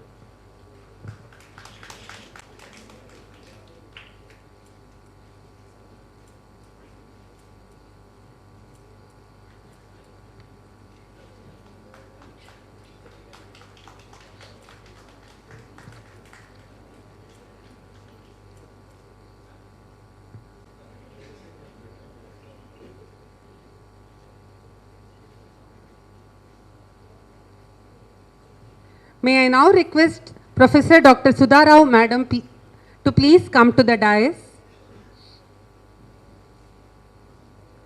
Experience of 42 years, madam has educated generations of students and shaped the future of countless aspiring professionals. She has guided 12 MS and PhD candidates. She did her MBBS from SP Medical College, Bikaner 1970 and MS Anatomy from AIMS, New Delhi. She was former director, professor and HOD of anatomy, Jipmer, Pondicherry, and former professor and HOD of anatomy in MGMC, RI, Pondicherry. Madam has published 30 scientific papers in national and international journals, contributed to chapters in embryology in textbook of gynecology. She has organized several CMEs, workshops and training programs. Madam has received Lifetime Achievement Awards 3 times as eminent teacher and administrator. She has also received Government of India, Ministry of Home Affairs Department Official Language Award for contribution to Hindi in Pondicherry. It is a privilege to honor you, madam.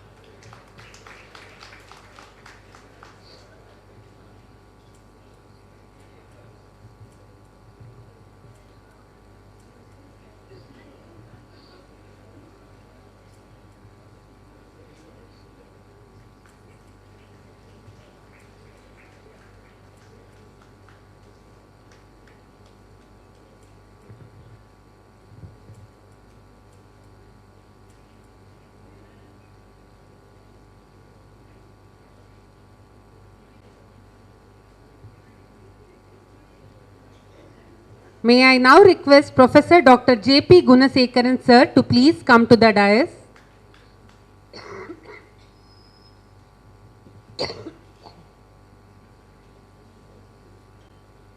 He is retired professor of anatomy from Pondicherry Institute of Medical Sciences.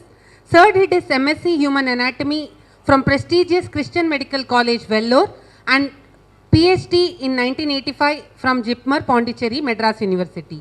Sir has a rich professional experience of 46 years in teaching in prestigious institutions in India and abroad. Sir has published 2 books, Textbook of Histology, Atlas and Practical Guide, which is very famous among the students, and also the Dissection of Human Body, which again is very famous among the students. He has also created 2 YouTube channels, Dissection of Human Body and Histology Revision, which is doing well, about 20,000 subscribers. He has been awarded with Dr. Lisa Chaco Endowment Prize for Best Research Work in Anatomy, Dr. T.K. Narasimha Reddy Award for Best Teacher in Anatomy, Rashtriya Gaurav Award for Meritorious Services and Outstanding Performance by India International Friendship Society, and he delivered the Dr. M.M. Cooper Oration at the 36th Annual Conference of Association of Anatomy. It is a privilege to honor you, sir.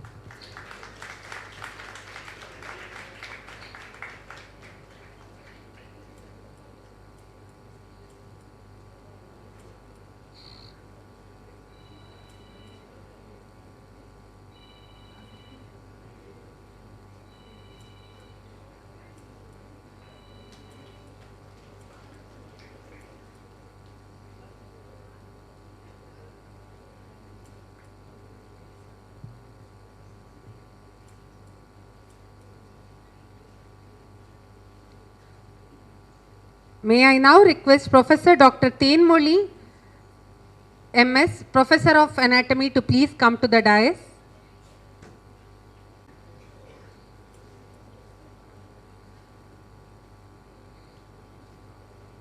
Professor Dr. Tenmoli Madam has retired from Savita Dental College. She graduated from MMC and worked there for several years. She has contributed a lot to the association in various capacities. She has many publications to her credit. It is an honor that you are amongst us, madam, and we are very privileged to honor you.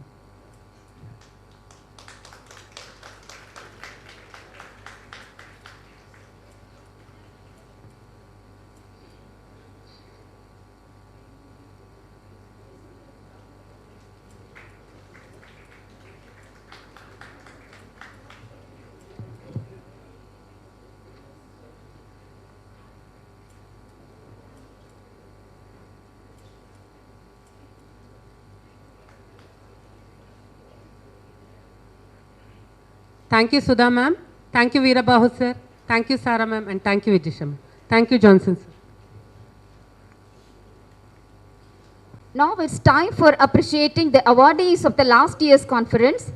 And I request the office bearers of Association of Anatomists-Tamilnadu to take over the stage.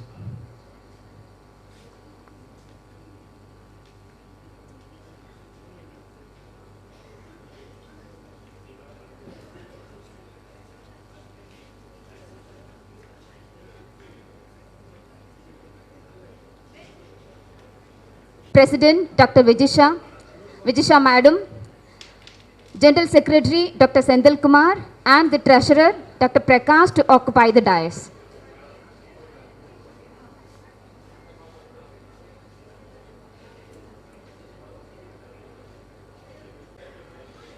So every year the Association of Anatomists-Tamilnadu awards a medal and certificate for the student who has secured first mark in anatomy in the first MBBS university examination in the academic year 2021 and 21-22. The medal is sponsored by Vinayaga Mission University, Vinayaga Mission Research Foundation, Naina Dicha from Vinayaga Mission, please come to the stage. All.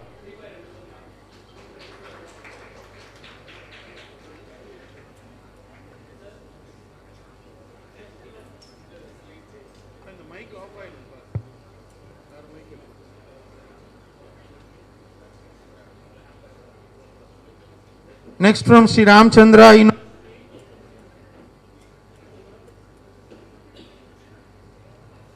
Akshaya A.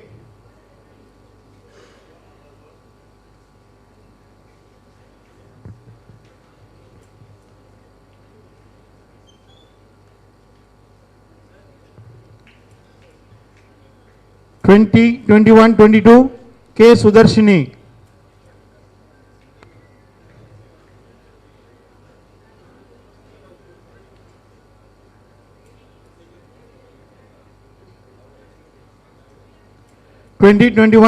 From Ramchandra, Ajay Kumar S. From Savita Institute of Medical Sciences, 2021, Vaishnavi N.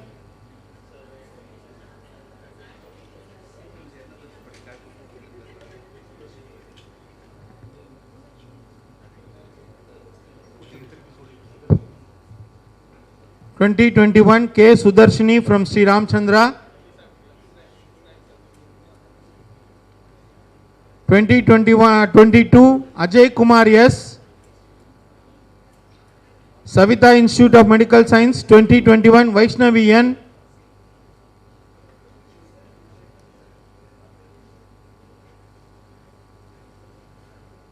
(2021-22) Almas KW.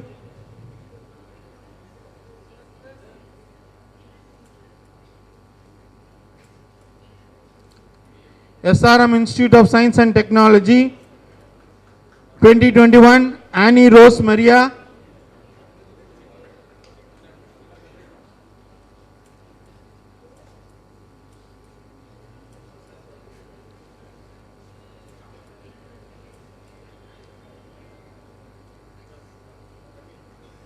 From SRM 2021-22 Manasa Sri Raman.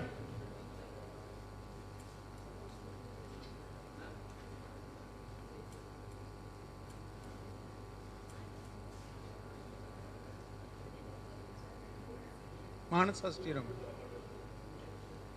The Manasa Sri Raman.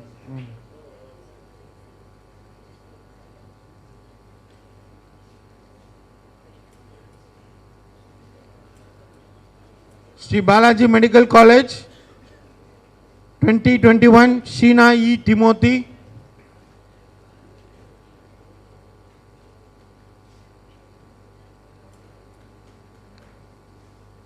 Sri Balaji Medical College, Nishantini Priya N.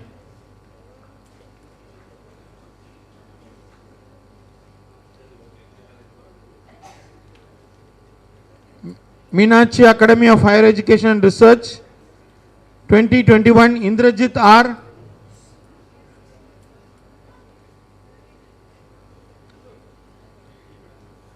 Asnapuram Abhiram Reddy. Niveda M. from Meenakshi. Chettinad Hospital and Research Institute, 2021 Afitab Nawab. Tarida Mugundan, Muhammad Nawaz. For BDS, the medal is sponsored by Karpaka Vinayaga Institute of Medical Sciences. Vinayaga Mission from Vinayaga Mission, 2021 Vaishnav Preeti.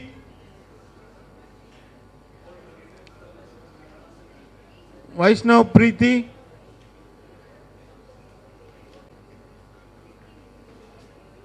Smriti S.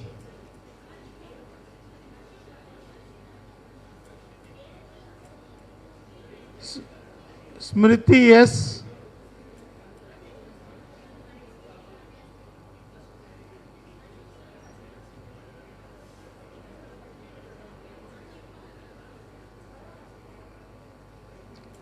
From Ramchandra, Divya Lakshmi Y. P. Arshita.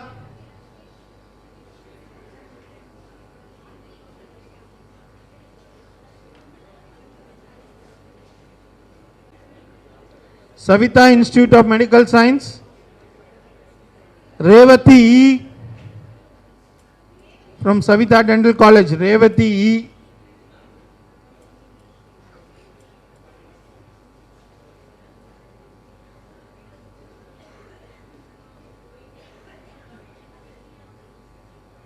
Preeti K. Savita Dental College, Preeti K.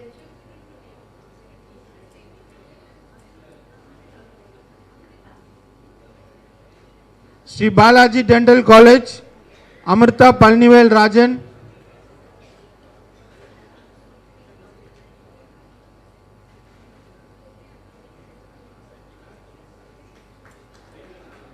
Sri Balaji Dental College, Haripriya K.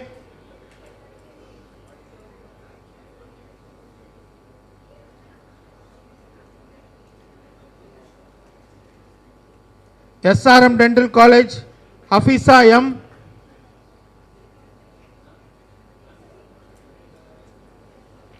Anyone left over? From Savita Dental College, 21-22, Preeti K.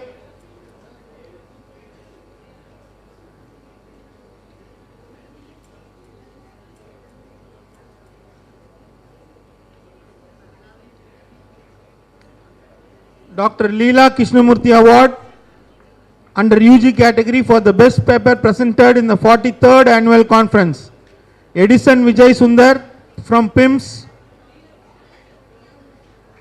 Edison Vijay Sundar from PIMS.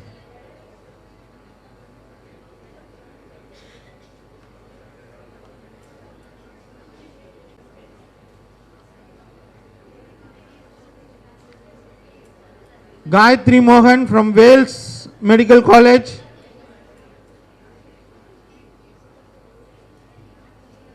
Gayatri Mohan from Wales Medical College. Arjun S. Nair from Prince. Arjun S. Nair.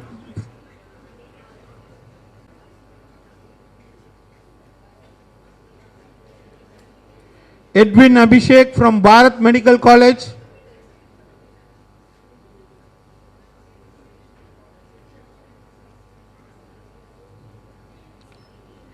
Abhinaya K from Wales Medical College. Hrithik from Wales Medical College. Dr. T. Jevelu Memorial Award for PG category. The best PG paper presented, Dr. Gori Pardi Bhavani Prasad from PRIMS.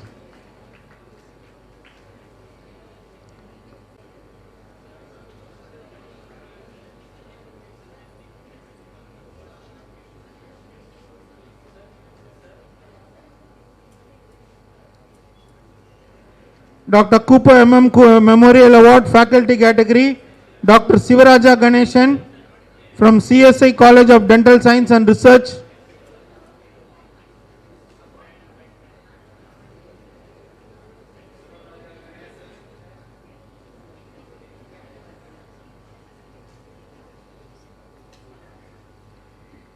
Young Faculty Dissertation Award, Dr. S. Saravana Kumar from Meenakshi Medical College.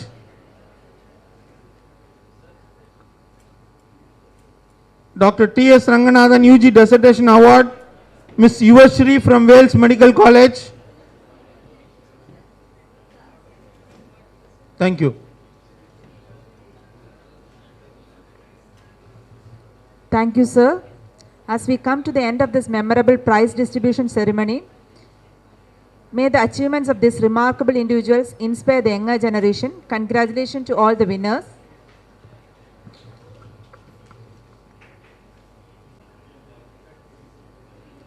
Now I invite the Joint Organizing Secretary and HOD of Department of Anatomy, Sri Balaji Medical College, Dr. G. Durga Devi, to propose the vote of thanks. A very good morning to all. I've been given a very pleasing task of delivering the vote of thanks. Agara mudala elithellam Adi Bhagavan Mudatre Ulagu. I thank the Almighty to have bestowed the blessings on us to conduct the successful conduction of this conference. At this juncture, I would extend our gratitude to our management, our founder chancellor, our chairperson, Dr. Nisha Madam, our managing director, our Ilamaran sir, our chief guest for today, Dr. Sara Madam, our chief guest for honor, Dr. Sudha Seshian Madam, dignitaries on the dais, administrators of the hospital, administrators, medical director, our advisor sir, medical superintendent. I extend my heartfelt thankfulness to the members of the association, the senior members of the Association of Anatomists, delegates who have come here today to grace the occasion from Tamil Nadu, as well as from delegates from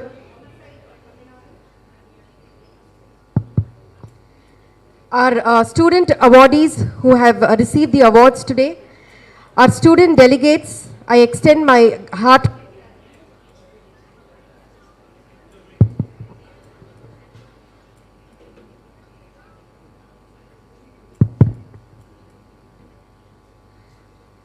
I would fail in my duties if I don't thank our committee members, starting from our registration committee, Dr. Archana Madam, who's also been the joint secretary for this conference, Dr. Evangeline, Dr. Krishnaveni Sharath, Associate Professor of Anatomy, our scientific committee for meticulously planning all the scientific sessions, Dr. Jinnu Merlin, Dr. Meni Prabha, Dr. Tain Aravi and Dr. Chitra, our tutors, Hospitality Committee, Dr. Jayakumari, Dr. Ramya, Moksha and Dr. Aarti, our tutors. Accommodation and Transport Committee, Dr. K. Prabhu and Dr. M. Kavimani sir. Our support staff, our technical staff, Aarti and Shubha.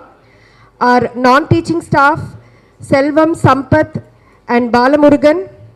Our hall arrangement technicians, our hall arrangement staff, Mr. Karthik and Ganesh, our decorators, Mr. Armugam. I extend my gratitude to the photographers today, Mr. Henry and Mr. Peter. Our printers for the souvenir and certificates, Netway printers. I extend our gratitude to our sponsors, that is CBS Publishers and 3D Virtual Dissection Table Cadavers. And with this Tirukural, I would like to end. Seyyamal Seida Udavikku Vayagamum Vanagamum Aatral Aridu.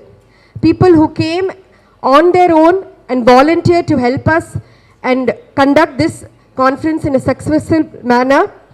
To all the student volunteers and volunteers from the staff, especially from the other departments, Physiology, Dr. Chitra and Dr. Aljan, who have extended their support. I thank each and every one of you. If I have missed anyone, it is not deliberate and it is unintentional. Thank you so much. Thank you. Thank you, madam. Thanks to you too for your hearty contribution towards the conference. And I request all of you to raise for the national anthem.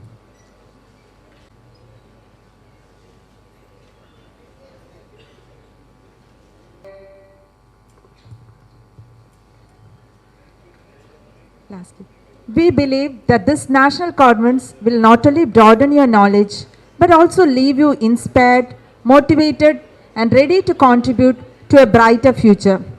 Let us remember that networking is a crucial aspect of this conference. Take the time to meet new people, exchange ideas, and forge connections that have the potential to lead to groundbreaking collaborations. Make the most of this platform to create lasting impressions and explore new horizons. Let us embark on this remarkable journey together and make the most of the opportunities that lie ahead. Enjoy the 44th National Conference of the Association of Anatomists, Tamil Nadu, EEE 23.